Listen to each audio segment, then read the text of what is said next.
Hello everyone. आज हम बुद्धि का त्रितंत्र सिद्धांत के बारे में जानेंगे जो कि स्टर्नबर्ग का है, टेरार्किक थ्योरी ऑफ इंटेलिजेंस। अगर आपको मेरी वीडियो अच्छी लगे तो प्लीज़ लाइक किया करो और सब्सक्राइब किया करो। तो चलिए स्टार्ट करते हैं। ये भी हमारी एक इंटेलिजेंस थ्योरी है, जैसे हमने लास्ट वीडियो में की थी। हावर्ड गार्डनर की थ्योरी थी, इंटेलिजेंस थ्योरी थी। ये भी हमारी एक इंटेलिजेंस थ्योरी है जो कि बुद्धि के इन्होंने बुद्धि के टाइप्स बताए थे। तीन टाइप्स बताए थे इन्होंने कि जो इंटेलिजेंस होती है हर व्यक्ति में, तभी इसको त्रितंत्र के नाम से भी जाना जाता है। तो स्टर्नबर्ग ने 1935 में इस सिद्धांत का प्रतिपादन करें। फर्स्टली ये याद रखना है कि 1935 में इस सिद्धांत का प्रतिपादन हुआ। 3 प्रकार की बुद्धि के उपसिद्धांतों द्वारा समझाया गया। इन्होंने अब ये ध्यान रखना कि इन्होंने आईक्यू को चुनौती देते हुए कहा था, क्योंकि आईक्यू कई बार इनका ये मानना था कि सिर्फ ये नहीं हम कह सकते कि जिनका आईक्यू लेवल काफ़ी अच्छा है वो इंसान हमेशा सफल ही होगा, ऐसा कुछ नहीं है। तो इन्होंने आईक्यू लेवल को जो है आईक्यू को चुनौती देते हुए ये थ्योरी को डेवलप किया। और ये फिर उन्होंने यही कहा था कि ये 3 टाइप की बुद्धि होती हैं, इनमें से कोई भी इंटेलिजेंस व्यक्ति में हो, किसी एक में वो जो उसमें इंटेलिजेंस उसी में वो सफल हो सकता है। अगर उनमें से कोई इंटेलिजेंस व्यक्ति में, सभी व्यक्तियों में तीनों इंटेलिजेंस होती हैं, लेकिन कहीं में ऐसा होता है कोई इंटेलिजेंस ज़्यादा काम करती है, कहीं में बुद्धि कोई काम करती है। तो इन्होंने ये बताया था, इन्होंने आईक्यू को चुनौती देते हुए कहा कि ये ज़रूरी नहीं है कि जिस व्यक्ति का आईक्यू लेवल अच्छा हो वह निश्चित ही जीवन में सफल होगा। एक सफल व्यक्ति की सफलता उसकी बुद्धि पर निर्भर करती है। प्रत्येक व्यक्ति में 3 प्रकार की बुद्धि पाई जाती है। 3 प्रकार में वह किसी भी प्रकार की बुद्धि के क्षेत्र में सफलता प्राप्त कर सकता है। 3 बुद्धि का वर्णन के कारण ही इसे त्रितंत्र का सिद्धांत कहा जाता है। ये इनकी डेफिनेशन थी। स्टर्नबर्ग ने एक डेफिनेशन दी थी अपनी थ्योरी के बारे में। Intelligence is the ability to adapt, to shape and select environment to accomplish one's goal and those of one's society and culture। कि जो बुद्धि है वो क्या है, कि योग्यता है जहाँ अडेप्टेशन, यानी कि हम जहाँ भी रहें हम उस वातावरण में किस तरीके से अडेप्ट करते हैं या किस तरीके से हमें अनुकूलन हो जाते हैं हम उसमें किस तरीके से। और सेप आप आगे इस जो डेफिनेशन को आप क्लियर समझाओगे जब आप इसकी थ्योरीज के बारे में पढ़ोगे। रूप से एंड सिलेक्ट इन्वायरमेंट, और वो किस तरीके से कंप्लीट करता है जहाँ भी अपने गोल्स को किस तरीके से रहकर अपने इन्वायरमेंट में वो रहता है, किस तरीके से वो शेप द सिलेक्ट इन्वायरमेंट। ठीक है, अपने इन्वायरमेंट को किस तरीके से उस इन्वायरमेंट में ढलता है या उसको अपने अकॉर्डिंग चेंज करता है। तो वो सब है जो इस थ्योरी में उन्होंने बताया है 3 टाइप की बुद्धि। तो आगे हम देखेंगे। सबसे पहले आप थोड़ा ये जान लें जिससे आपको इजी हो जाएगा बिल्कुल समझने में भी, हाँ ये बुद्धि है क्या। देखो, सबसे पहले इसमें 3 टाइप्स की बुद्धि हैं। कॉम्पोनेंशियल इंटेलिजेंस, एक्सपेरिएंटल इंटेलिजेंस और कॉन्टेक्चुअल इंटेलिजेंस। जो सबसे फर्स्ट जो इंटेलिजेंस है, कॉम्पेंशियल जो इंटेलिजेंस है, ये क्या है, इसमें आपको 2 चीज़ें याद रखनी है कि एनालिटिकल है और क्रिटिकल है। बस अगर आपके माइंड में 2 वर्ड हैं तो आप इजीली आपको कन्फर्म हो जाएगा कि हाँ इस जो इसके जो कॉम्पेटेंशियल्स जो हमारी इंटेलिजेंस है उसमें है क्या। ये एनालिटिकल है और क्रिटिकल है, जो कि हम कहते हैं जो हम विश्लेषण करते हैं। क्रिटिकल आलोचनात्मक जहाँ पे आ जाएगा, जैसे मैंने लिखा है कि think abstractly and process information effectively, जहाँ पर हम क्या करते हैं एब्स्ट्रैक्टली सोचते हैं। यानी कि देखो, एक तो होता है कि जब हम एब्स्ट्रैक्टली होता है जब हम अमूर्त चीज़ों को देखते हैं, एक चीज़ें हैं जो हमारे सामने है, मूर्त रूप है, हम उसके बारे में जान। लेकिन एक होता है जब उससे कुछ आगे सोचते हैं जो हमें दिखाई नहीं दे रहा लेकिन हम अपने इंटेलिजेंस से उसके बारे में सोच रहे हैं। ठीक है, एक्सपेरिमेंटल में होता है क्रिएटिविटी, जब हम कुछ नया क्रिएटिव करते हैं। Formulate new ideas to combine seemingly unrelated facts, जब भी हम कुछ भी न्यू आइडियाज़ को फॉर्मुलेट करते हैं। इसमें आपको ध्यान रखना है क्रिएटिविटी, और ये है एनालिटिकल एंड क्रिटिकली, ये है क्रिएटिविटी। एक्सपेरिमेंटल में ध्यान रखना कि जहाँ पर क्रिएटिविटी का काम आएगा, जहाँ हम कुछ क्रिएट कर रहे हैं। जैसे मैंने कहा फॉर्मुलेट, हम जब न्यू आइडियाज़ को फॉर्मुलेट करते हैं। थर्ड इज ए कॉन्टेक्चुअल, ये है प्रैक्टिकली। इसमें आप ये आपको ध्यान रखना कि प्रैक्टिकल सबसे ज़्यादा हम प्रैक्टिकली किस चीज़ में होती हैं, अपने डेली लाइफ में, एवरीडे लाइफ में। जब हम किसी भी सिचुएशन को हम सॉल्व कर रहे हैं, कोई भी हमारे पास सामने प्रॉब्लम है, हम डेली लाइफ में ना जाने कितनी प्रॉब्लम को फेस करते हैं। एक कॉमन मैन के सामने बहुत काफ़ी प्रॉब्लम्स होते हैं, चाहे वो उनकी फैमिली को लेकर हो, सोसाइटी में हो, या उनके सोसाइटी में जिस तरीके से वो रहते, कुछ भी हो, बहुत सारी प्रॉब्लम होती है डेली लाइफ की। तो डेली लाइफ में जब हम उनको फेस करते हैं तो ये save the environment to maximise one strength and set one's weakness. Dealing with, आपको इसमें ये ध्यान रखना है कि dealing with everyday task related to, जो भी हम डील करते हैं जिस तरीके से अपने हर रोज के काम को, वो आएगा इसमें प्रैक्टिकल। बस इनमें 3 चीज़ें आपको ध्यान रखिए, तो मैंने सिर्फ इसलिए लिखा था आपको थोड़ा पता लगे। लेकिन पोटेंशियल में रखना है आपको ध्यान, एनालिटिकल और क्रिटिकल है, एक्सपेरिमेंटल है, क्रिएटिविटी और कॉन्टेक्चुअल है, प्रैक्टिकल। अब हम इनको तीनों को वन बाय वन पढ़ेंगे। इससे मैंने ये इसे बताया ताकि आपको ईजिली समझ में आ जाएगा, ठीक है। सबसे पहले हम देखेंगे हमारी कॉम्पेटेंसीज, जो हमारी इंटेलिजेंस है, इसके बारे में जानेंगे, जिसको हिंदी में कहते हैं घटक इंटेलिजेंस, घटक बुद्धि या घटक उप सिद्धांत, इसे हिंदी में बोला जाता है। इसे घटकीय बुद्धि भी कहा जाता है, ठीक है। इस तरह की बुद्धि में अमूर्त चिंतन, जैसे हमने अभी कहा कि एब्स्ट्रैक्ट थिंकिंग पे जोर दिया जाता है, यानी कि हम एब्स्ट्रैक्ट थिंकिंग के बारे में, जब हम कुछ भी अमूर्त चीज़ के बारे में देखते हैं तो वो होता है चिंतन करने और रचनाओं को संसाधित करने की क्षमता सम्मिलित होती है। जिन व्यक्तियों में ऐसी बुद्धि अधिक होती है वे विश्लेषणात्मक ढंग से, एनालिटिकली और आलोचनात्मक ढंग से क्रिटिकली सोचने में निपुण होते हैं। ऐसे व्यक्तियों को प्राप्त किसी शैक्षिक उपलब्धि परीक्षण पर अधिक होता है। इस तरह से ऐसे व्यक्ति कुशाग्र बुद्धि और छात्र के रूप में जान जाते हैं कि जो जिस व्यक्ति में या जिस स्टूडेंट में, किसी में ये बुद्धि ज़्यादा होती है, वो हमेशा एक अच्छे हम कह सकते हैं रैंक पे रहता है, उनका एक अच्छा रैंक रहता है, स्टडी में लगा के ही भी वो जाए तो वो एक उनका कुशाग्र व्यक्ति के रूप में उनको जाना जाता है, एक अच्छी। तो कॉम्पेटेंशियल इंटेलिजेंस और analytical intelligence involves the ability to think critically and analytically. इसमें मेन आपको ये रखना है कि जहाँ पर क्रिटिकली और एनालिटिकली सोचा जाए, ठीक है, एबिलिटी हो उसमें व्यक्ति में सोचने की। Persons high on this dimension usually excel on standard test of academic potential and make excellent students। वो एक अच्छा स्टूडेंट होता है, एक अच्छी, जहाँ भी वो जाता है एक अच्छे व्यक्तित्व के रूप में उभरता है, ठीक है। तो ये है हमारी फर्स्ट। और आगे हम देखते हैं हमारी सेकंड, जो हमारी हमने अभी पढ़ा था एक्सपेरिमेंटली। इसमें हमने क्या पढ़ा था अभी, अनुभवजन्य सिद्धांत को हिंदी में कहते हैं। अब हमने इसमें क्या कहा था, क्रिएटिविटी। जब हम कुछ भी क्रिएट करेंगे, जैसे कहा था कि फॉर्मुलेट न्यू आइडियाज़, जब भी हम कुछ नया, मैं इसके यहाँ लिख देती हूँ क्रिएटिविटी, जहाँ अब आपको कुछ भी क्रिएटिविटी, इसका मेन आपको ध्यान रखना है, ठीक है। The second types of intelligence is experimental और क्रिएटिव। आप कई बार इसको अगर क्रिएटिव इंटेलिजेंस भी लिखा है तो भी यही एक्सपेरिमेंटल इंटेलिजेंस ही है, which emphasis insight and ability to formulate new ideas.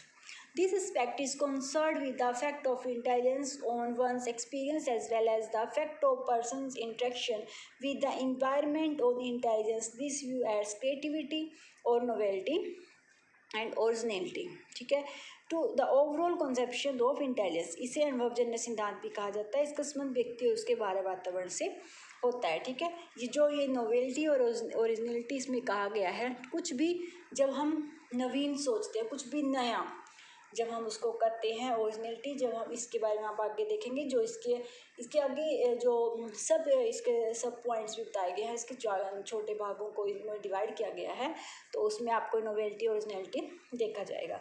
तो ये है, जब भी हम कुछ नया क्रिएट करते हैं, कुछ भी न्यू हम सोचते हैं, न्यू आइडियाज़ जब हम फॉर्मुलेट करते हैं कुछ भी, तो वो होता है किस तरीके से हम अपने वातावरण में, या हम जो व्यक्ति अपना और अपने बाहरी वातावरण के साथ किस तरीके से वो रहता है, कुछ क्रिएटिव करता है, कुछ देखता है, तो वो है इसमें हमारे एक्सपेरिमेंटल इंटेलिजेंस में, ठीक है।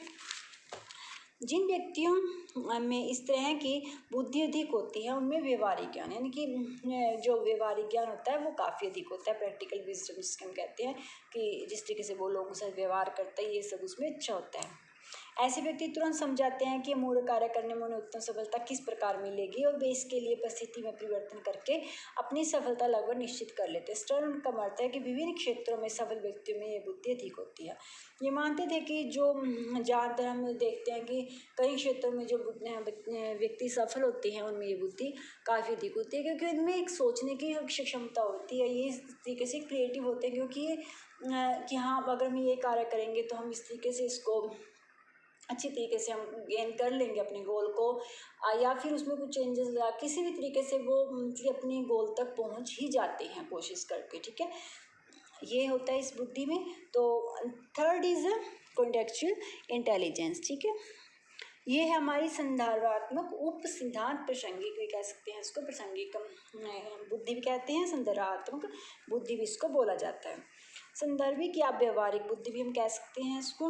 वह बुद्धि है जिसके द्वारा व्यक्ति अपने, अभी जैसे हमने कहा कि इसमें आएगा जो हम डेली लाइफ में अपने जो भी टास्क कर रहे हैं या किस तरीके से अपनी प्रॉब्लम को सॉल्व कर रहे हैं, जिसके द्वारा व्यक्ति अपने दिन प्रतिदिन के जीवन में आने वाली पर्यावरणीय मांगों से निपटता है। और इस बुद्धि की अधिक मात्रा रखने वाला व्यक्ति अपने वर्तमान पारंपरिक शीघ्र ही अनुकूलित हो जाता है, कि जहाँ भी अगर वो रह रहा है तो आसानी से वो उसमें संयोजित हो जाएगा। ठीक है, आपस में वो उस जिस भी इन्वायरमेंट में जाएगा उसको ज़्यादा प्रॉब्लम नहीं होती है उसमें घुल मिलने में, तो वो ईजिली उसमें घुल जाता है। क्योंकि एक ये बुद्धि है इस टाइप की कि जिसमें व्यक्ति मतलब कि वो होते हैं ना, कहीं जैसे आप देखते हो कि कई लोग, हम अपने परिवार में देखते हैं कि व्यक्ति ऐसा होता है उसको आप कहीं भी भेज दो वो उसमें ही एडजस्ट हो जाता है। लेकिन एक होता है उसको एडजस्ट होने में इतनी प्रॉब्लम होती है, हाँ ये चीज़ नहीं है यहाँ पे, ये नहीं है। कई लोग होते हैं जो थोड़े में भी एडजस्ट कर लेते हैं, उनको ज़्यादा मिले तो भी एडजस्टमेंट है, अगर थोड़ा मिले तो भी एडजस्टमेंट है, उनको कोई चीज़ों से प्रॉब्लम। लेकिन कई होते हैं अगर उनको थोड़ा सा भी चेंजेस हो जाए, कहीं इन्वायरमेंट चेंज हो जाए, कोई जगह चेंज हो जाए, तो उनको काफ़ी टाइम लग जाता है उसमें एडजस्ट होने में। तो ये है, अगर ये कहते हैं कि अगर जिन व्यक्तियों में ये बुद्धि है, कॉन्टेक्चुअल इंटेलिजेंस है, तो वो ईजिली हर जगह पर एडजस्ट हो जाते हैं, उनको कोई इस चीज़ की प्रॉब्लम नहीं होती। ठीक है, Sternberg states that the third types of intelligence as contextual or practical intelligence, as in the same ways it is the most interesting of all. Person high on these dimensions are intelligent in practically adapting sense. They have what may would them term street smart, and we are able to solve the problem every day. Street smart हम उनको बोल देते हैं कि जो easily कहते हैं कि हर किसी के साथ वो एडजस्ट हो जाते हैं, हर इन्वायरमेंट में एडजस्ट हो जाते हैं, हर तरीके से वो घुल मिल जाते हैं जहाँ भी जाते हैं। ठीक है, तो वो ये है हमारी थर्ड। अब मैं इसके जो भी इसके आगे पार्ट हैं अब हम ये जानेंगे। मुझे आशा है कि आपको ये बिल्कुल तीनों समझ में आ गए होंगे। तो अब देखते हैं हम कि जो कॉम्पेटेंशियल थ्योरी है इंटेलिजेंस, इसको आगे अभी ये आपको बताया कि इसमें आप मेनली याद तो ये रखना है कि एनालिटिकल है, क्रिटिकल। अगर यहाँ पर एनालिटिकल थ्योरी लिखा है जाए या एनालिटिकल इंटेलिजेंस लिखा है तो वही कॉम्पेटेंशियल इंटेलिजेंस ही है ये। अगर यहाँ पर क्रिटिकली लिखा है तो भी ये कॉम्पेटेंशियल इंटेलिजेंस ही है। और हिंदी में कहते हैं इसको घटकिया बुद्धि भी कह सकते हैं हम, घटकिया सिद्धांत भी आ सकता है लिखा, तो ये सब एक है। ठीक है, अब देखते हैं हम कि इनको 3 पार्ट में इन्होंने या 3 कंपोनेंट्स के बताए हैं, 3 घटक बताए हैं। पहला है इसमें मेटा कंपोनेंट, मेटा यानी कि मेटा घटक इसको हिंदी में बोलते हैं। फर्स्ट इसमें आपको देखना है कि देखो इनमें पहले मैं तीनों को बता देती हूँ, फिर आप इजीली इसमें डिफ्रेंशिएट कर लोगे। मेटा कंपोनेंट, मेटा घटक, यह व्यक्ति को समस्या समाधान तथा योजना बनाने में सक्षम है। ठीक है, सेकंड इन्होंने कहा है परफॉर्मेंस कंपोनेंट यानी कि प्रदर्शन घटक। जब व्यक्ति किसी समस्या को हल करने के लिए योजनाएं बनाता है तो उन योजनाओं को लागू करने में इस घटक का प्रयोग होता है। ठीक है, third is a knowledge acquisition component यानी कि ज्ञान अधिग्रहण की सक्षमता है घटक। किसी नई जानकारी को प्राप्त करने में, अमूल चिंतन करने में इस घटक का प्रयोग होता है। अब देखो जो मेटा घटक है, प्रदर्शन घटक है और ज्ञान अधिग्रहण घटक। सबसे पहले है इसमें मेटा। इसमें क्या करता है कि जब भी हमारे सामने कोई प्रॉब्लम आती है, व्यक्ति उस प्रॉब्लम को सोल्यूशन के लिए जब कुछ प्लान करता है, ठीक है, तो वो आएगा हमारा। सबसे पहले जैसे हमारे सामने कोई प्रॉब्लम आती है, हम क्या करते हैं, हम उसके लिए कुछ प्लान बनाते हैं कि हाँ हम इस तरीके से इसको सॉल्यूशन करेंगे, अगर इस तरीके से कुछ प्लान अलग बनाते हैं, फिर अभी इस तरीके से कर लेंगे। ठीक है, तो जो भी हम अपनी प्रॉब्लम को सॉल्व करने के लिए करते हैं। फिर आता है इसमें है जो भी हमने योजना बनाई, ठीक है। इसमें आपने सोच लिया कि मैं इस तरीके से इसको करूँगा, ठीक है। लेकिन जब आप उसको लागू करोगे, अपना प्रदर्शन, आप कोई भी, हम डांस की रिहर्सल करते हैं, ठीक है, लेकिन जब हम उसको शो करते हैं तो वो स्टेज पे करते हैं, बस वही डिफरेंस है कि हमने पहले उसको योजना बना ली कि हमने इस तरीके से इसको प्रेजेंट करेंगे, ठीक है। हम इस तरीके से, अगर हमें कोई भी टॉपिक दिया जाए, हम क्या सोच लेंगे, हम इस तरीके से इसको लिखेंगे, इस तरीके से करेंगे, लेकिन जब हम उसको क्लास में प्रेजेंट करेंगे अपनी फाइल, या किस तरीके से हम उसको रिप्रेजेंट करेंगे, तो वो है।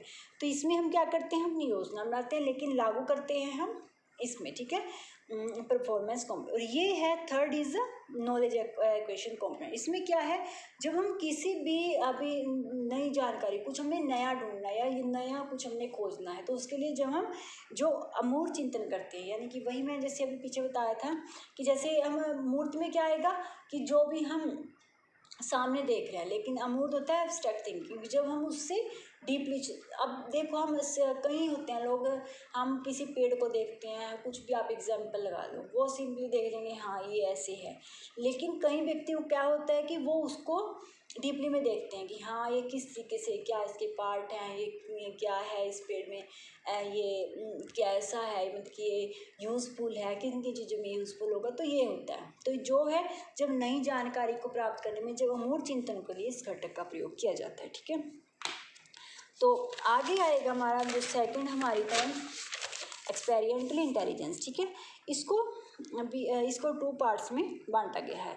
अभी जैसे बताया था क्रिएटिव इंटेलिजेंस है, इसमें क्रिएटिविटी होती है। रचनात्मक बुद्धि को, इसको रचनात्मक बुद्धि भी कह सकते हैं, अनुभवी इंटेलिजेंस भी कह सकते हैं।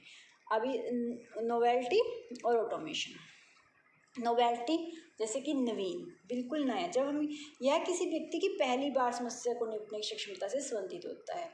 और ऑटोमेशन क्या हो गया, यह किसी व्यक्ति के सच्चरित्र रूप में दोहराए गए कार्य को करने में सक्षमता से संबंधित होता है। देखो नवीन तो हो गया, जब देखो अब आप कहीं कॉलेज में जाते हैं या हम किसी भी फील्ड में जाते हैं, कहीं जॉब पे लगते हैं, जब हम स्टार्टिंग में जाते हैं तो हम जब प्रॉब्लम को फेस करते हैं तो हमें जो वो अनुभव जो हम उसको उस टाइम जो उसको निपटने के लिए, उस प्रॉब्लम को सॉल्यूशन के लिए जो करते हैं, लेकिन जब हम उसमें हमें कुछ टाइम हो जाता है, ठीक है, तो फिर हमें वो प्रॉब्लम इतनी मुश्किल नहीं लगती, हम इतना फ्रेश, हम टाइम भी अपना एडजस्टमेंट कर लेते हैं, अपने घर का जाने का, हर चीज़ का, हमने खाने पीने का, हर तरीके से हम उस तरीके से ही एडजस्ट हो जाते हैं। ये है जब हम स्टार्टिंग में कोई फेस कर रहे हैं प्रॉब्लम, तो वो है नोवेल्टी। और ये है जब हम किसी भी, जो भी हम अपने आप जो कार्य कर रहे हैं, उसको दोहराए गए जो कार्यों को होता है, उनकी जो कार्यों को करने की क्षमता होती है, वो होता है हमारा ऑटोमेशन। इसमें जैसे ये क्वेश्चन में वैसे जैसे हम इसमें देखते हैं कि how quickly can solve the problem, कि हम किस तरीके से अपनी प्रॉब्लम को कितनी जल्दी से सॉल्व कर सकते हैं। Will they automatically resort and apply new skills in order to deal with, जो भी सिचुएशन स्थिति है उसको किस तरीके से हम डील्स करेंगे, अप्लाई करेंगे अपने जो भी हमारे सामने प्रॉब्लम आएगी, ठीक है।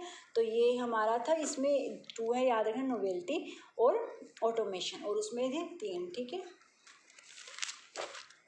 अब है हमारा संदर्भात्मक उपस्नान, कॉन्टेक्चुअल इंटेलिजेंस थ्योरी। तो अभी देखना इसको, जिसमें प्रैक्टिकली इंटेलिजेंस, उसमें क्या था क्रिएटिविटी, इसमें प्रैक्टिकली व्यवहारिक बुद्धि। अब इसमें हमें देखेंगे, इसमें है 3। सबसे पहले हम देखते हैं, इसमें है अडेप्टेशन, सिलेक्शन और शेपिंग। ये जो वर्ड आए थे सेपी, ये वर्ड हम जब डेफिनेशन पढ़ रही थी स्टर्नबर्ग की, तो उसमें था। इसमें आप समझ जाओगे किस तरीके से कह रहे थे, वो सेप देता है एनवायरनमेंट जिस तरीके से हम रहते हैं। ये प्रैक्टिकल इंटेलिजेंस, अडेप्टेशन अनुकूलन, ये तो वही है कि व्यक्ति वातावरण के अनुसार नई समस्या को निपटने के लिए अपने अंदर बदलाव लाकर अनुकूल होने की कोशिश करता है। अडेप्टेशन में तो क्या होता है, जब कोई व्यक्ति किसी जगह पर जाकर अडेप्टेशन समायोजित होना चाहता है या उसमें एडजस्ट होना चाहता है, तो वो क्या करता है, खुद में चेंजेस लाता है ना, अपने चेंजेस, वो उसके अपने अंदर चेंजेस लाकर थोड़ा उसमें एडजस्ट हो जाता है, ठीक है। लेकिन ये है सिलेक्शन, जब व्यक्ति पूर्णतः नए वातावरण में आ जाता है तो सोचता है कि कैसे पुराने वातावरण को नए वातावरण के हिसाब से बदला जाए, कि जब वो बिल्कुल ही ऐसे इन्वायरमेंट में चला जाए कि मतलब कि जो इन्वायरमेंट को वो एडजस्ट करे, उस प्रॉब्लम की किस तरीके, जब वो सोचता है बिल्कुल कई बार होता है ना कि बिल्कुल हम डिफरेंट वर्ल्ड में ही चले गए, बिल्कुल जो हमारी थिंकिंग से भाई, या हम कहते हैं जो जिस तरीके से हम बचपन से रहे, या बिल्कुल ही कुछ तो होता है, थोड़ा बहुत चेंजेस हम देखते हैं, हम उसमें आसानी से एडजस्ट हो जाते हैं। कुछ होता है हमें बिल्कुल ही चेंजेस नज़र आता है। तो ये है कि वो जब भी वो सोच रहा है कि किस तरीके से हम इस पुराने वातावरण या नए वातावरण में किस तरीके से हम इनका एडजस्टमेंट करें, ठीक है, सिलेक्शन होता है। थर्ड है हमारा सेपिंग। इसके दौरान क्या करता है, इसके दौरान व्यक्ति खुद में कोई बदलाव नहीं लाता, बल्कि उस वातावरण को अपने हिसाब से बदल देता है। इसमें क्या है, इसमें फर्स्ट में था वो खुद में चेंजेस लाता है, और इसमें ये वो सोचता है कि किस तरीके से हम जो पुराना वातावरण है हमारा, उसको कुछ नए वातावरण किस तरीके से हम चेंजेस करें। लेकिन जो शेपिंग में होता है, इसमें क्या होता है कि वो खुद कुछ चेंज नहीं लाता, अपने अंदर वो चेंज नहीं लाएगा, लेकिन वो उस इन्वायरमेंट, अब कई बार होता है ना, अब कोई हमारी फैमिली है, अपनी फैमिली को ही लगा लो, उनमें एक पर्सन ऐसा होता है वो कुछ चेंज नहीं ला, फॉर एग्जाम्पल चेंज नहीं लाना चाहता, लेकिन वो धीरे धीरे अपने परिवार को ही उसके हिसाब से, अपने रूल्स के हिसाब से लगा ले, किस तरीके से अपने उसमें अपने वातावरण में उनको ढाल लेगा। तो वो है, वो खुद में चेंज नहीं लाएगा, लेकिन वो उस इन्वायरमेंट को चेंज कर लेगा अपने अकॉर्डिंग, ठीक है। ये है व्यवहारिक बुद्धि का प्रयोग। हम कहते हैं कि रोज़मर्रा के घर, नौकरी, बाजार में आने वाली समस्याओं को दूर किया जाता है। इनमें जो हमारे डेली लाइफ की जो प्रॉब्लम है उन सबको हम दूर करते हैं। तो ये थी आज की वीडियो। अगर आपको अच्छी लगी तो प्लीज़ लाइक कर दिया करो और सब्सक्राइब किया करो। Thank you.